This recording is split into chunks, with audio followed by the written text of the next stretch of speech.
Hi there, Cancers. Welcome to your weekly tarot reading. Um, First off, the energy that I'm picking up for you guys is I feel like this is a very direction-oriented type of a week. I see a lot of crossroads. I see a lot of fork in the roads. Do I take path A? Do I take path B? I see you being inundated by decisions and choices. And I see you seeking guidance, from other people, internally, even for some of you, as to which path to take.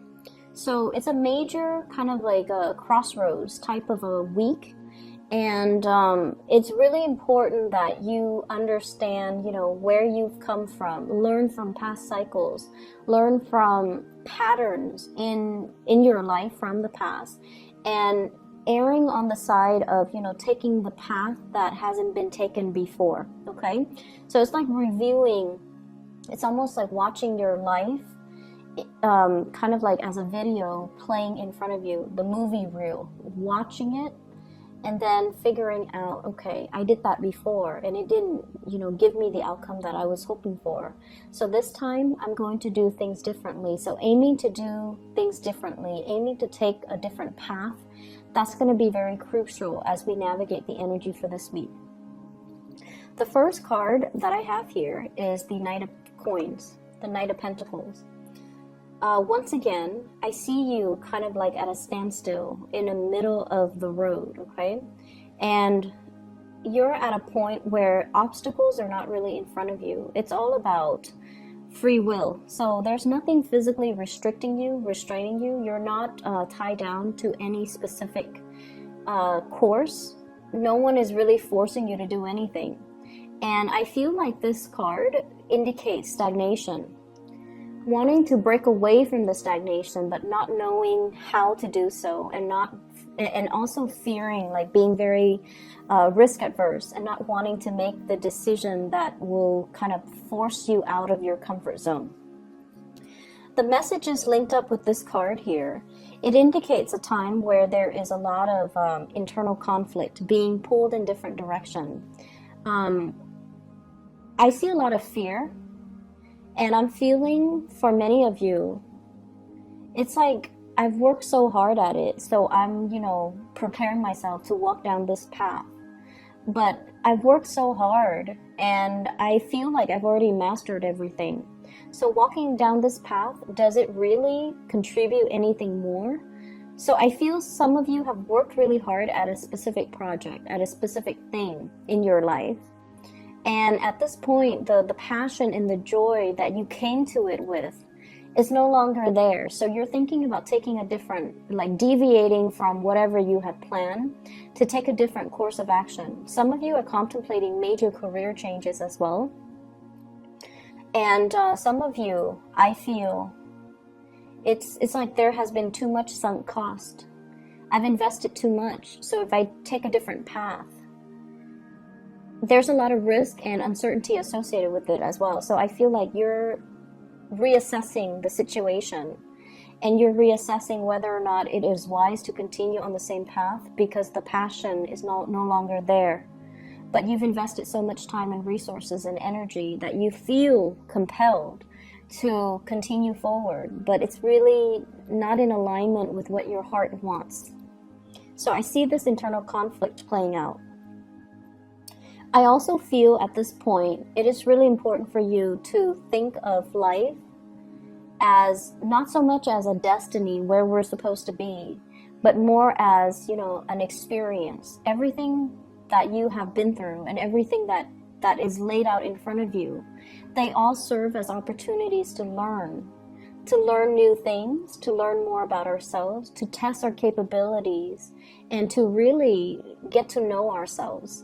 So don't look at it as, a series of decisions to get me to point A, from point A to point B, but more like the path that meanders and that will allow me to have a lot of stimulating, exciting experiences and allow me to grow as a process. So it's not so much about the destination, it's more about just the experience, the process of going through things, and the process of making decisions when we are guided by our heart, so that our heart can steer us in the right direction.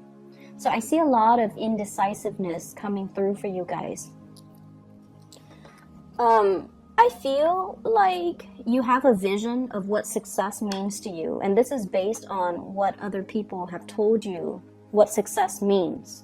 This has been based a lot more on, you know, the practical reality. You see people on TV, you see people in, you know, magazines, you see people on social media, you see people on those TED Talks, and they tell you, you know, success is like this, success is like that, but it doesn't really jive in with your vision of success. You want to be emotionally happy with the work that you do, and I feel like for many of you, yes, money is important, but I feel like you don't want to be a slave to it, and so you're reassessing what success and material success really means. The second card coming into the picture here, we have the Four of Swords, and I believe it was Gemini that got this card in the same position. Okay, so if you have Gemini in your chart, you might want to look at the interpretation for that. But what I'm feeling is being plugged in to too many people telling you what to do, too many people giving you their ideas, consulting too many people, and now you're just very, very confused because the information that's coming through for other people might not be appropriate for your situation.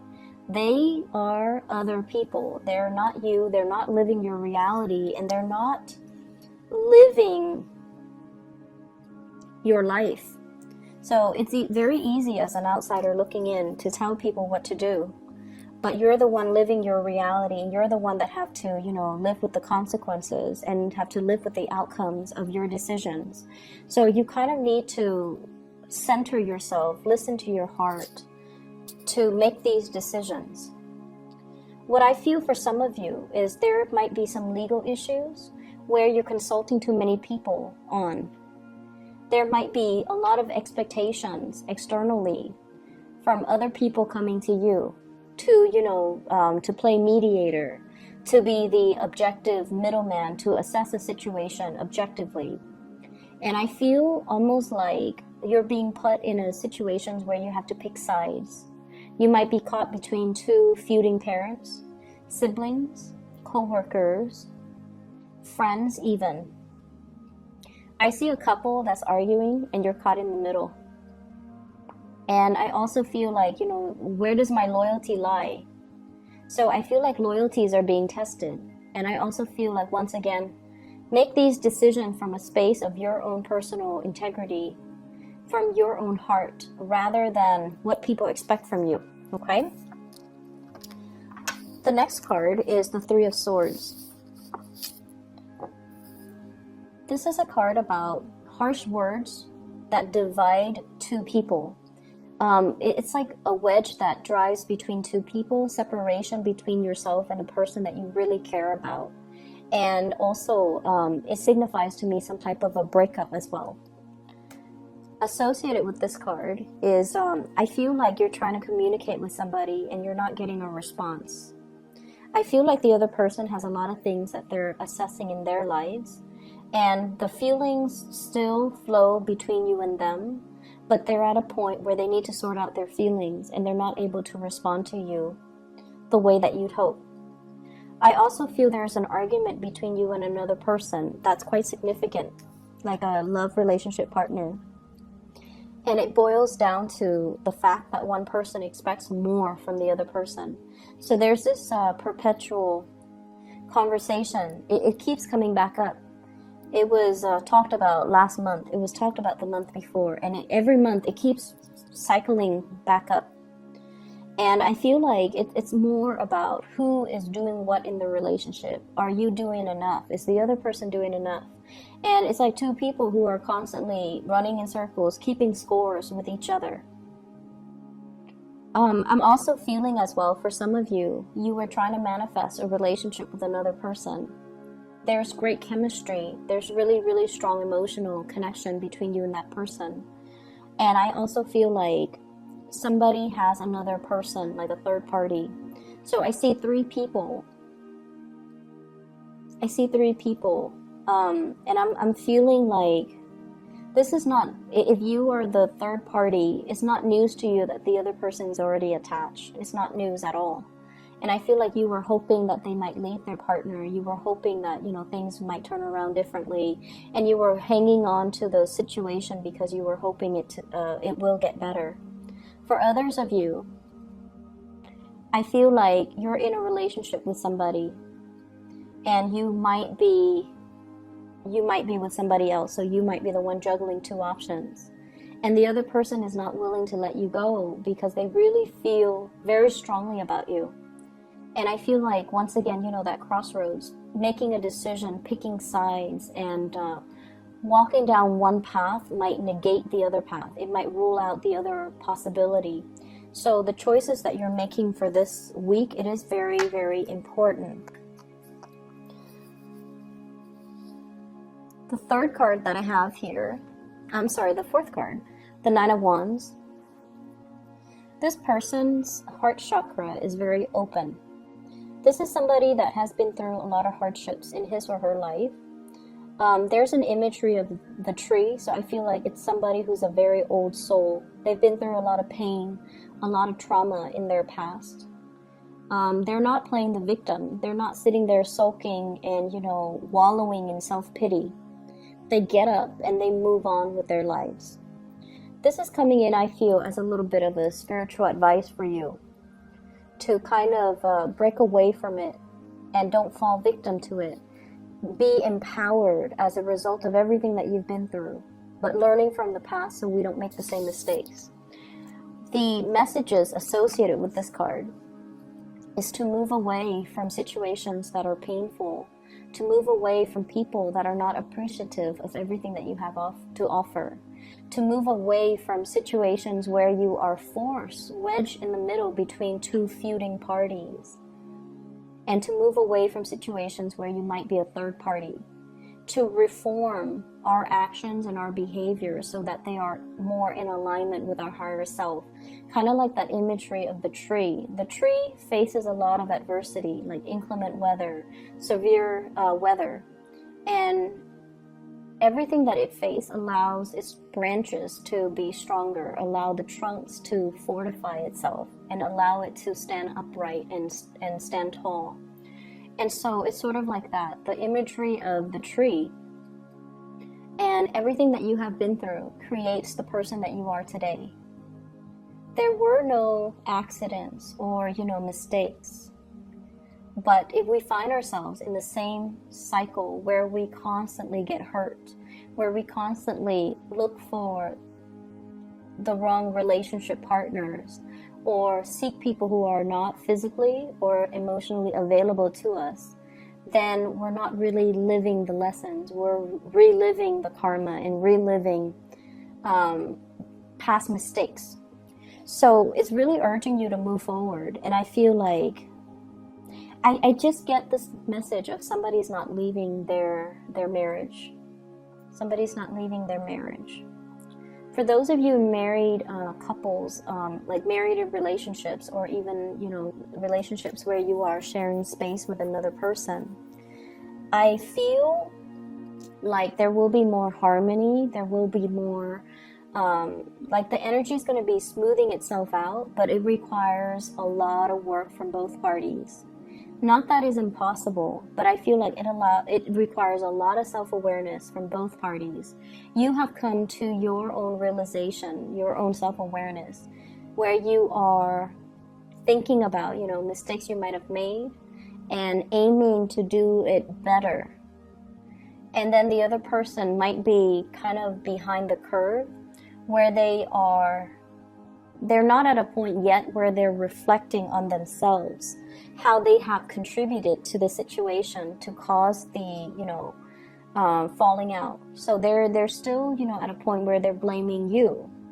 But I feel like sooner or later, they're going to come to the realization that it takes two to tango, and that, you know, you're not all to blame, but they're not there just yet.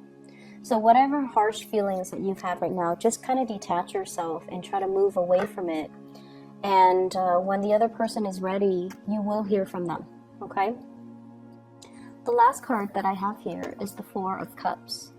And the Four of Cups in this depiction, it is greatly about, you know, waiting for love to come in. Where is my soulmate? Where is my one true love? Where's the person that will complete me? Where's the person that I've been longing for? I feel for many of you, there is a long distance relationship here, and you're trying to bridge the divide. So the person might not be completely, constantly in your vicinity, and you know, you're going out and you're distracting yourself with other options, with even friends, with social engagement and things like that, because they're not around and you're waiting for them to come around. And then for others of you, there might have been a recent heartbreak, and so you're kind of drowning your sorrows. You're getting out and about, and you're trying to have fun, you're trying to forget. But I feel like the emotional connections that you are having with other people, it seems like it's a little bit more on the superficial end. Like it's just fun and games, but there's not a lot of substance associated with it. I see some of you going out and having a really good time, being the life of the party and having a lot of people around you. But deep down, I see this sense of loneliness, this sense of isolation. Like everything it's done under false pretenses. Like it's just fun, you know, I just want to be around people. But at the end of the day, the emotional connections between you and others are not there. I'm also feeling as well,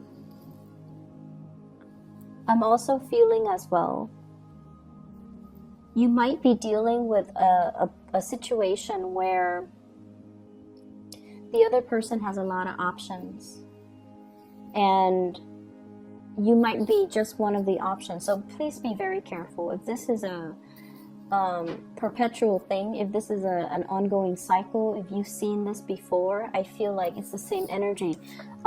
Try to remove yourself away from that energy, okay, Cancers? I hope the reading is helpful. I hope, honestly, that not a lot of you are dealing with this. It seems to me like it's a little bit sad, and I hope that you are able to look at the options in front of you and take that path that you haven't taken before, okay? I feel like it's going to bring a lot more prosperity. There's a lot of fear here about venturing out into the unknown, and I feel like you kind of need to bite the bullet and just do it, okay? I would advise you as well to kind of listen to your intuition on this and not listen to the advice of other people, and especially asking people over and over and over again, because they're validating, they're not validating what you need to do. They're validating what they feel you should do, but they're not really living your reality, okay? So be careful about that. Best of luck, okay, Cancers? Take care, and hopefully by next week this energy would have cleared up, that you've made some decisions by then. I wish you the best, okay?